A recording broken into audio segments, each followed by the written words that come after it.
नमस्कार साथियों सरकार नए नए प्रयोग कर रही है। जी हाँ, अब एक प्रयोग होने वाला है शिक्षकों की रिटायरमेंट को लेके।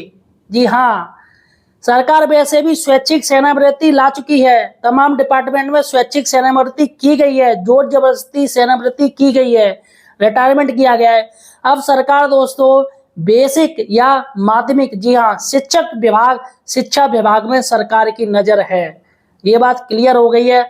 और यहाँ पर टीचर्स की रिटायरमेंट की बात हो रही है कि टीचर्स का रिटायरमेंट कितना रखा जाएगा। देखिएगा, अभी 62 साल है टीचर्स का रिटायरमेंट। जी हाँ, टीचर्स का और स्वास्थ्य विभाग का जो हेल्थ है, आपके जो डॉक्टर होते हैं, स्वास्थ्य डिपार्टमेंट है, स्वास्थ्य हेल्थ डिपार्टमेंट, उसमें 62 साल है। लेकिन पहले दोस्तों सुनने में आ रहा था कि 60 साल किया जाएगा। लेकिन अब जो सरकार स्थिति आगे लेके चल रही है, क्योंकि दोस्तों 60 साल काफी हो जाता है, आदमी काम नहीं कर पाता है, थोड़ा भाई जोश खत्म हो जाता है, बुढ़ापा आ जाता है। और ऐसे में जो टीचर्स हैं जो 60 साल के हो जाते हैं, फिर वो 2 साल टाइम पास करते हैं। वो कहते हैं भाई हमारे पास मेडिकल है, आराम से ले लेंगे, या टाइम पास करते अपना समय काटते हैं।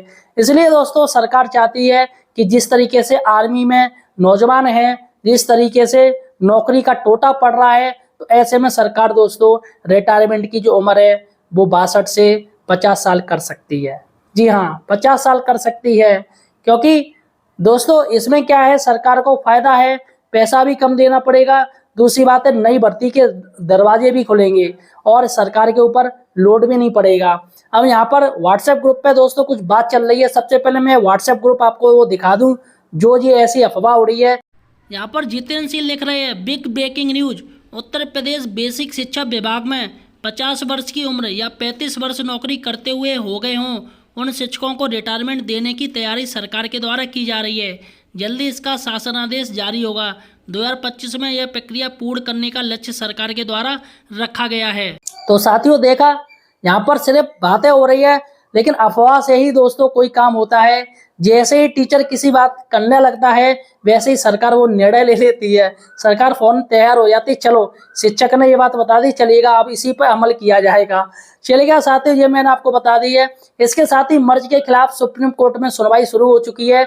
सुप्रीम कोर्ट ने दोस्तों सुनवाई के लिए फौरन राजी हो गई है। सुप्रीम कोर्ट ने कहा है कि 3 लाख बच्चों का भविष्य हम अधर पर नहीं छोड़ सकते हैं। और फिलहाल दोस्तों सुप्रीम कोर्ट में अब सुनवाई होगी। इसका अर्थ है कि हाईकोर्ट में जितनी भी रिट हैं, अब उनका कोई फायदा नहीं है। इसलिए आप किसी को भी अब चंदा मत दीजिएगा, किसी को 1 रुपया मत दीजिएगा, क्योंकि जब सुप्रीम कोर्ट सुनवाई के लिए तैयार हो गई है तो हाई कोर्ट की सारी रिट वो निष्क्रिय हो जाती हैं। तो यहाँ पर चंदा चोरी बिल्कुल रुक जाएगी और सुप्रीम कोर्ट सुनवाई के लिए तैयार है। और देखते हैं क्या होता है। लेकिन मुझे तो यही लग रहा है कुछ नहीं होना है, सरकार की जो बात है उस पर मोहर लगाई जाएगी। फिलहाल आपका क्या कहना है, सुप्रीम कोर्ट क्या आदेश दे सकती है, मुझे कमेंट सेक्शन में बताइएगा।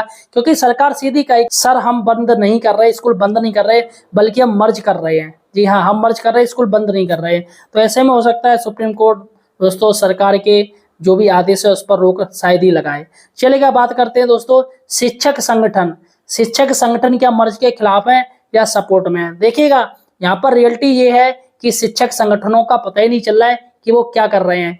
तेरे मुंह पे तेरे जैसी, उसके मुंह पे उसकी जैसी। जब कोई डीएम स्तर के अधिकारी जब मीटिंग लेते हैं और मर्ज प्रक्रिया के बारे में बताते हैं, तो यहाँ पर संगठन के पदाधिकारी कह देते हैं कि सर हम आपके साथ में हैं, सर हम आपके साथ में हैं। और दूसरी तरफ वह सांसदों को, विधायकों को ज्ञापन देते फिर रहे हैं, मर्ज के खिलाफ ज्ञापन देते फिर रहे हैं, शिक्षकों से कह रहे हैं कि मर्ज नहीं होना है, हम ये करेंगे, हम वो करेंगे, धरना देंगे, आंदोलन करेंगे। यहाँ दो मोही की बात कैसे होने लगी भाई। शिक्षक संगठन चाहता है ना अधिकारी नाराज हो उनसे, ना ही शिक्षक नाराज हो, यानी कि दो नाव पर वो पैर रखकर चलना चाहते हैं। लेकिन ऐसा बिल्कुल नहीं होगा, क्योंकि एक साइड से आप शिक्षक को दिलासा दे रहे हो, आपके साथ अन्याय नहीं होगा, और दूसरी तरफ सरकार की तरफ कर रहे हो, कोई बात नहीं सर आप कर लीजिए, हम इनको दिलासा देते रहेंगे। तो फिलहाल दोस्तों ये रियलिटी है। यहाँ पर दोस्तों एक जो कि एक शिक्षक संगठन के प्रदेश अध्यक्ष हैं, कोई योगेश त्यागी जी हैं, प्रदेश अध्यक्ष हैं, शायद जूनियर के हैं। इनका दोस्तों एक स्क्रीनशॉट काफी वायरल हो रहा है और ये मर्ज का सपोर्ट कर रहे हैं। सबसे पहले इनका एक स्क्रीनशॉट देख लीजिए। योगेश त्यागी जी फेसबुक में किसी अमित चौधरी को रिप्लाई दे रहे हैं, जिसमें वो कह रहे हैं अभी तो विभाग में पैदा हुए हो, पैसे का चलन किया किसने, इसके आप ही जिम्मेदार हो। आप लोग ही पैसा फेंकने में माहिर हो, क्योंकि आपको सम्मानजनक वेतन बिना संघर्ष से मिल गया है, इसलिए पैसे कदर नहीं। उन लोगों के पास जाकर बैठो और पूछो यह सब कैसे मिला। तब आंखें खुलेगी। मर्जर से शिक्षकों का क्या नुकसान हो रहा है बताएं। देखिएगा यहाँ पर साफ साफ इन्होंने लिखा है, मर्जर से शिक्षकों का क्या नुकसान हो रहा है बताएं। तो दोस्तों इसके साथ ही टीएससीटी ने दोस्तों TSCT teacher self care team ने दोस्तों ये मर्ज में प्रक्रिया में भाग लेने का वो कहा है, इसके विरोध में कही है, और शिक्षक जो तमाम इसके मर्ज के खिलाफ हैं उनकी समर्थन देने की बात कही है। जी हाँ, टीएससीटी भी समर्थन में आ चुकी है, क्योंकि दोस्तों टीएससीटी का काम है सिर्फ टीचर्स केयर करना है। अगर कोई टीचर्स की डेथ हो जाती है तो उनको 50 लाख देना है, लेकिन अब टीएससीटी भी इस मैदान में उतर चुकी है और इस समायोजन का, इस मर्ज का विरोध कर रही है। इसके साथ ही दोस्तों अब सुनने में आ रहा है कि सरकार बहुत ही जल्दी डाइट भी बंद कर सकती है। जी हाँ, डाइट जहाँ पर ट्रेनिंग होती है, आपने देखा होगा ट्रेनिंग दी जाती है, जहाँ पर डीएलएड चलती है, बीएड चलती है, बीटीसी चलती है, तो ऐसे में डाइट भी बंद हो सकती है, जिसकी वजह दोस्तों शिक्षक भर्ती आनी नहीं है और स्टूडेंट का जो मोबंग है वो डीएलएड से हो चुका है। अब ऐसे में डाइट सिर्फ एक बिल्डिंग रह जाएगी, सरकारी बिल्डिंग रह जाएगी, क्योंकि डाइट में भी दोस्तों सरकार का काफ़ी करोड़ों रुपए फूकता है, साल में करोड़ों रुपए दिया जाता है। अब ऐसे में दोस्तों कुछ लोग टीचर्स ऐसा ग्रुप में बात हो रही है कि सरकार बहुत ही जल्दी डाइट को बंद कर देगी।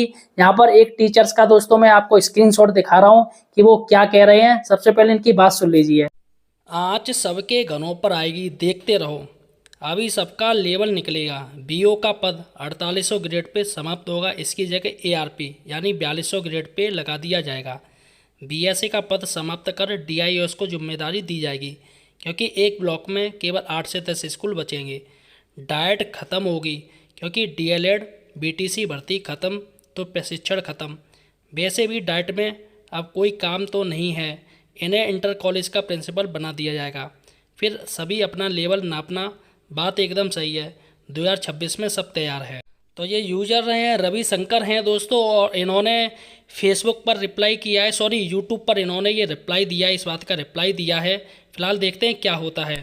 तो देखा दोस्तों, यहाँ पर बात हो रही है कि हो सकता है कि सरकार आने वाले समय में बीओ की भी भर्ती बंद कर दे, वो एआरपी को चार्ज दे दे, क्योंकि एआरपी का दोस्तों समझ में नहीं आता है कि एआरपी आखिर क्यों लाए गए हैं। एआरपी का जो काम है वो तो एआरपी कर नहीं रहे हैं, बल्कि टीचर्स का दोस्तों स्कूल दौरा कर रहे हैं, उनकी एब्सेंट कर रहे हैं, उनकी दोस्तों पेड़ा पोर्टल पर एब्सेंट चढ़ा रहे हैं ये एआरपी का काम कर रहे हैं, और जबकि उनका काम कोई और होता है। फिलहाल दोस्तों यहाँ पर और भी बातें हो रही हैं कि सरकार आने वाले समय में क्या क्या चेंजेस कर सकती है। फिलहाल दोस्तों आपके पेट में क्या चल रहा है मुझे कमेंट सेक्शन जो बताइएगा, और इसके साथ ही अगर आपकी कोई समस्या है तो उसका समाधान मैं आपको दे दूंगा। इसलिए आप हमारे चैनल को सब्सक्राइब कीजिएगा, बेरोजगार हेल्पर को सपोर्ट कीजिएगा। यहाँ पर हम शिक्षक की बात करते हैं, शिक्षक की समस्या और समाधान की बात करते हैं। मिलते हैं एक नई वीडियो के साथ, तब तक के लिए धन्यवाद।